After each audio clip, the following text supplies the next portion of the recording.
आज हम बात करेंगे बॉर्डर रोड ऑर्गेनाइजेशन। तो दोस्तों, आज की वीडियो में आपको बताऊंगा कि बॉर्डर रोड ऑर्गेनाइजेशन के फॉर्म भरने की पूरी प्रक्रिया के बारे में। यह फॉर्म विभिन्न सरकारी योजनाओं और अनुदानों के लिए जरूरी है, खासकर जब आप बॉर्डर रोड ऑर्गेनाइजेशन के तहत काम करना चाहते हैं। तो आपको इस फॉर्म को अवश्य भरना चाहिए। आइए ध्यान में समझते हैं कि फॉर्म भरते वक्त किन किन गलतियों का उपयोग ना करें। स्टेप बाय स्टेप मैं आपको बताऊंगा कि फॉर्म कैसे भरें और किन किन गलतियों का उपयोग ना करें। तो चलिए बिना देरी किए हुए वीडियो स्टार्ट करते हैं। तो सबसे पहले बीआरओ का फॉर्म हमें किस प्रकार से फिल करना है, तो इसके लिए नेम ऑफ द एक नंबर पर आपको दिख जाएगा name of the post of. आपको किस पोस्ट के लिए अप्लाई करना है वो आप यहाँ पर लिखेंगे और यहाँ पर आपको अपना पोस्ट कोड। चलिए मैं आपको पोस्ट कोड बता दूं जो नोटिफिकेशन में दिया गया है। जैसे कि आपको फॉर्म ड्राफ्टमैन के लिए फिल करना है तो आपका पोस्ट कोड 1 रहेगा। हिंदी टाइपिस्ट के लिए फिल करना है पोस्ट कोड 2 रहेगा। स्टोर कीपर के लिए फिल करना है पोस्ट कोड 3 रहेगा। ऑपरेटर कम्युनिकेशन के लिए फिल करना है पोस्ट कोड 4 रहेगा। और ऑपरेटर एजुकेटिव मशीनरी जो ड्राइविंग लाइसेंस से फॉर्म फिल करेंगे ड्राइवर के लिए, उनका पोस्ट कोड 5 रहेगा। इलेक्ट्रीशियन से जो फॉर्म अप्लाई करना चाहेंगे उसका पोस्ट कोड 6 रहेगा। यहाँ आपको सभी डिटेल दी गई है कैटेगरी वाइज, किस कैटेगरी के लिए कितनी वैकेंसी है और कितनी वैकेंसी आई है। जैसे कि सबसे कम हिंदी टाइपिस्ट के लिए है और सबसे ज़्यादा स्टोर कीपर के लिए है। तो चलो मैं फॉर्म अपना स्टोर कीपर में फिल कर रहा हूँ तो मैं आपको बता देता हूँ। तो मैं वहाँ पर स्टोर कीपर फिल करूँगा। पोस्ट कोड मेरा 3 रहेगा। पोस्ट कोड मेरा 3 रहेगा। तो चलिए यहाँ पर मैं स्टोर कीपर फिल करूँगा। उसके बाद मेरा पोस्ट कोड 3 बताया था जैसे मैंने अभी आपको। और मैं आपको यहाँ पर अपनी कैटेगरी डालनी है। आपको general, EWS, SC, ST, OBC, ESM, आप किसी भी कैटेगरी से बिलोंग करते हैं, या आप ग्रीफ वार्ड, जैसे आपके घर से कोई भी व्यक्ति बीआरओ में है तो आप इस पर क्लिक करेंगे। कोई भी व्यक्ति आर्मी में है तो इस पर क्लिक करेंगे। अगर आप बीआरओ में लेबर हैं तो इस पर क्लिक करेंगे। अगर आप विकलांग हैं तो इस पर क्लिक करेंगे। तो नेक्स्ट आते हैं आगे आगे। 5 नंबर में अगर आपका बेटा बीआरओ में है या आपके पिताजी बीआरओ में है तो यस करेंगे, अन्यथा नो करेंगे। अगर आप बीआरओ से रिटायर है तो यस करेंगे, अन्यथा नो करेंगे। और आपका भाई आर्मी या बीआरओ में है तो यस करेंगे, अन्यथा नो करेंगे। NCC same condition, NCC B certificate में है तो यस, अन्यथा नो। एनसीसी का सी सर्टिफिकेट है तो यस, नहीं तो नो। अगर आप बीआरओ में लेबर हैं तो यस का चिन्ह दबाएंगे, अगर नहीं है तो नो पर क्लिक करेंगे। अगर आप जम्मू कश्मीर से हैं तो यस टिक करेंगे, अन्यथा नो टिक करेंगे। अगर आप स्पोर्ट्समैन हैं, आपके पास स्पोर्ट का सर्टिफिकेट है तो यस करेंगे, अन्यथा नो करेंगे। तो स्पोर्ट के सर्टिफिकेट भी 3 प्रकार से हैं। आपके पास स्टेट लेवल का सर्टिफिकेट है तो 1 नंबर फिल करना है यहाँ पर। डिस्ट्रिक्ट लेवल का सर्टिफिकेट है तो 2 फिल करना है। यूनिवर्सिटी लेवल का सर्टिफिकेट है तो 3 फिल करना है। फॉर एग्जाम्पल यूनिवर्सिटी लेवल का है तो 3 फिल कर देंगे। तो 6 नंबर में मैं आपको बताऊं, आपने बीआरओ में या आप एक्स सर्विसमैन है तो कब से कब तक काम किया है, किस पोस्ट के लिए, तो आपको यहाँ पर वो फिल करना है। रेटिंग मार्क्स में आपको बताऊं, यहाँ पर आपको अपने हाई स्कूल के नंबर फिल करने हैं। जैसे आपके हाई स्कूल में 75% है तो यहाँ पर आपको अपनी 75% फिल करनी है। तो एडिशन नंबर में मैं आपको बताता हूँ, अगर आपके पिताजी बीआरओ में काम कर रहे हैं तो 15 नंबर डालेंगे। एनसीसी का सी सर्टिफिकेट है तो 10 नंबर डालेंगे। बी सर्टिफिकेट है तो 5 नंबर डालेंगे। अगर आपके घर से कोई भी व्यक्ति बीआरओ में हाईएस्ट पोस्ट के लिए है तो 15 नंबर फिल करेंगे। एक्स सर्विसमैन है आप तो 3 नंबर डालेंगे। और आप स्पोर्ट्स के प्लेयर हैं तो 5 नंबर फिल करेंगे। और आप बीआरओ में लेबर हैं तो 10 नंबर फिल करेंगे। तो यहाँ पर अगर आपके 75% है और एडिशनल नंबर मैंने आपको बता दिए तो वो यहाँ पर आपको टोटल करके डालने हैं। ईडब्ल्यूएस का सर्टिफिकेट है तो यस, अन्यथा नो। उसके बाद 9वें नंबर में दिया गया है आपको अपना नेम नेम फिल करना है कैपिटल लेटर में।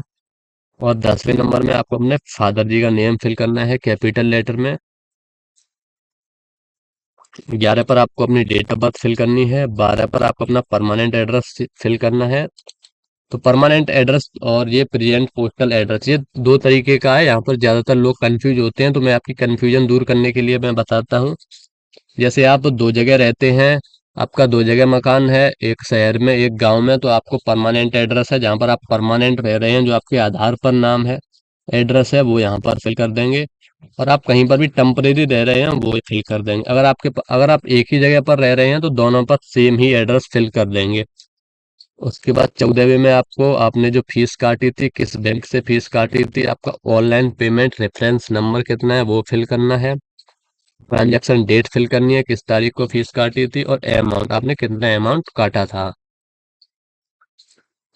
अब 15 में मैं आपको बता दूं, आपको यहाँ पर अपनी पूरी क्वालिफिकेशन फिल करनी है। 10th 12th BSc ITI जो कुछ भी आपने पॉलिटेक्निक डिप्लोमा कर रखा हो, तो वो यहाँ पर आपको फिल करना है। यहाँ पर आपने किस साल पास किया था वो फिल करना है। आपने जैसे 10th किस बोर्ड से पास की थी, यूपी बोर्ड से किया तो यूपी बोर्ड से, एमपी बोर्ड से पास किया तो एमपी बोर्ड से, वो फिल करना है। यहाँ पर आप 10th में, यहाँ पर भी थोड़ी कंफ्यूजन है, मैं आपकी कंफ्यूजन दूर करने के लिए बताता हूँ। आपने 10th में मैथ था या होम साइंस, अगर मैथ था तो यहाँ पर अपना मैथ फिल करना है, होम साइंस थी तो होम साइंस फिल करना है। और मार्क्स, इस पॉइंट पर आपको थोड़ा ध्यान देना है। आपके कितने नंबर आए थे, जैसे 499 नंबर आए थे तो 499 फिल करेंगे। और आपका पूर्णांक कितना था, इस वाले ऑप्शन में आपको अपना पूर्णांक फिल करना है। सेम कंडीशन आपको 12th में फिल करनी है।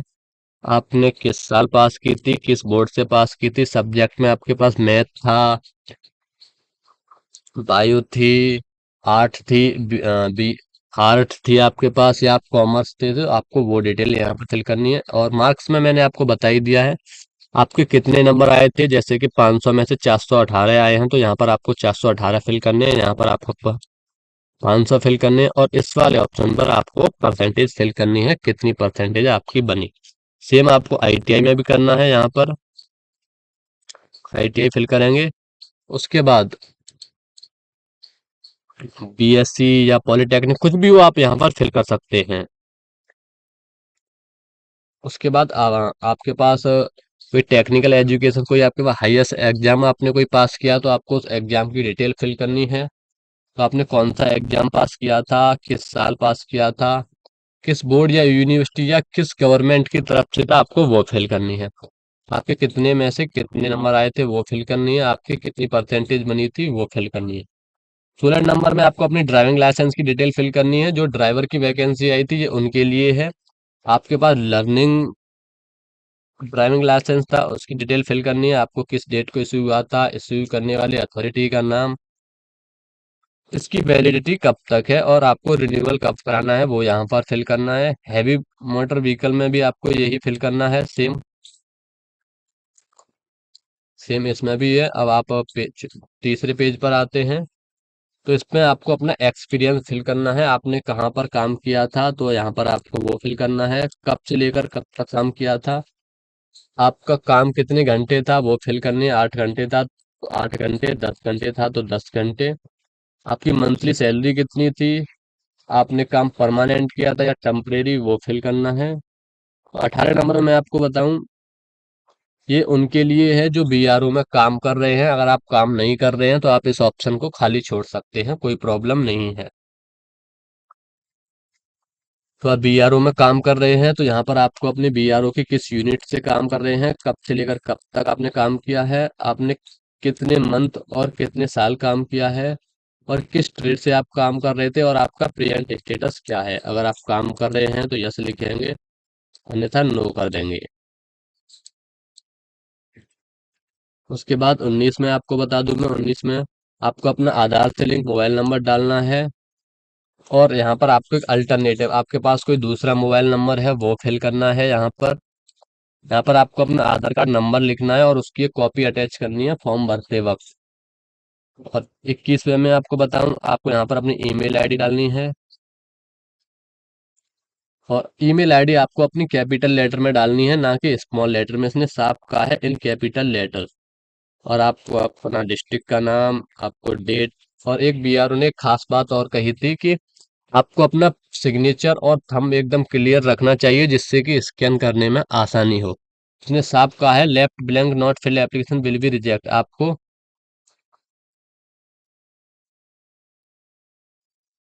यहाँ पर आपको अपना थंब लगाना है, थंब एकदम क्लियर देखना चाहिए। यहाँ पर आपको अपना सिग्नेचर सिग्नेचर लिखनी है और ये दोनों ही चीज क्लियर रहनी चाहिए, इसके लिए बीआरओ ने खास कहा है। उसके बाद आपको इसमें कुछ नहीं फिल करना है, ये ऑफिस के यूज के लिए है, लेकिन यहाँ पर आपको अपना एक फोटो लगाना है जो 1 महीने से पुराना ना हो। यहाँ पर आपको अपना name, son of, house number 0 डालना है अगर नहीं है तो, विलेज अपना, पोस्ट ऑफिस आपकी, तहसील, डिस्ट्रिक्ट, आपका राज्य क्या है, एरिया पिन कोड, आधार नंबर और कोई कॉन्टेक्ट नंबर हो तो वो फिल करना है। उसके बाद यहाँ पर भी आपको अपना सिग्नेचर और थंब लगाना है, जो बहुत ही क्लियर दिख रहे हो वही फिल करना। तो यहाँ पर आपको क्लियर सिग्नेचर और क्लियर डेढ़ हाथ का थंब लगाना है। उसके बाद आपने किस पोस्ट के लिए अप्लाई किया था तो वो फिल करना है। पेज नंबर 5 पर आते हैं, इसमें आपको कुछ भी फिल नहीं करना है, लेकिन ये आपको साथ ले जाना है और एक फॉर्म में रख के भर भेजना है। तो इसमें आपको कुछ भी नहीं करना है, जब आप एग्जाम देने जाओगे तब यहाँ पर आपके सिग्नेचर और थंब लगेगा। तो आपका फॉर्म पूरा भर चुका है। वीडियो अच्छी लगी हो तो चैनल को लाइक और सब्सक्राइब करें।